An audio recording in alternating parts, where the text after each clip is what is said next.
Hi everyone, welcome back. Today I want to talk about something that it's been on my mind a long time, and that is how our society continues to discriminate against certain dog breeds because we label them as dangerous or aggressive, instead of looking at the underlying issue that exists and got us here in the first place. Some of you know that I have two American Bulldog pit bull mixes that I have rescued, and they are the sweetest and the most gentle dogs that you will ever meet in your life.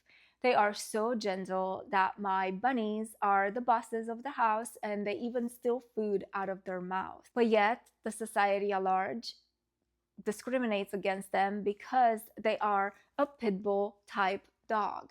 And to the society at large, it doesn't matter that Aspen was left tied to a fence behind an elementary school in the middle of July and she was afraid of her own shadow. Don't be scared. You'll be fine. Hi.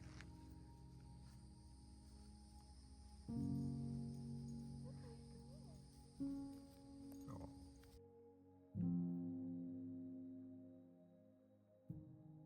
Or that Sage was dropped off at the shelter right after having puppies to be euthanized. And luckily, the shelter denied, despite having 500 sages at the shelter at that time.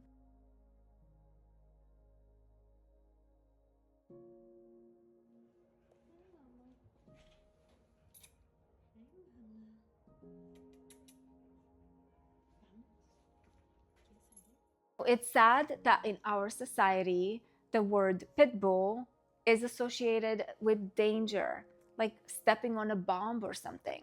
And here's the truth: behind any aggressive dog, there is always a human element behind it.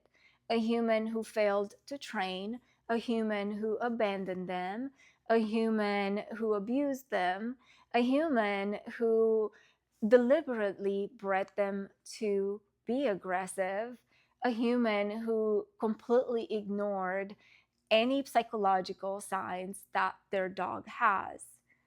And because of it, certain unfortunate situations happened, and now an entire population of dogs need to suffer because of it. And instead of addressing the root of the problem and peeling the onion and look at what exactly happened that got us into those unfortunate situations in the first place, we punish the animal, while the owners often are able to go in and breed more dogs and train them to be aggressive or abuse more dogs, and nothing ever happens to them. And the society, instead of fixing any underlying issues that exist, we just are complacent and we are content to have these dogs suffer every single day because of our own actions. This situation breaks my heart in a million pieces because I see how many dogs are suffering day in and day out. They are dying in large numbers at the shelters. They are being abused. They are being trained to fight.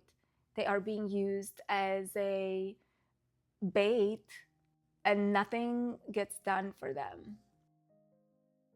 When I look at my dogs, I see love, loyalty, and trust.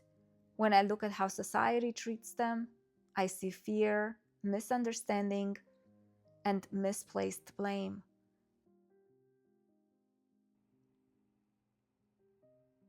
Animals cannot speak for themselves. They can't defend themselves in court. They can't push back against unfair laws. And that makes them the easiest target when something goes wrong. And that's why this matters so much to me. Because when we choose to discriminate against an animal instead of addressing the human actions behind the problems, we aren't just being unfair, we are avoiding the truth. And the truth is, we don't have a dangerous dog problem. We have a human accountability problem. We don't have a wildlife nuisance problem. We have a habitat destruction problem and the lack of education on how to coexist with them. We have an animal welfare problem. And the truth is, we live in a double standards, sick society when it comes to animals. They are running out of places to live, and every year, billions of them die, not because of nature, but because of us. Until we address the root causes, until we stop blaming the voiceless and start holding the right people accountable, nothing will truly change. And innocent animals will keep paying the price for humans' mistakes. And remember, it was never the breed. It was never the animal. It was never the species. It is always us.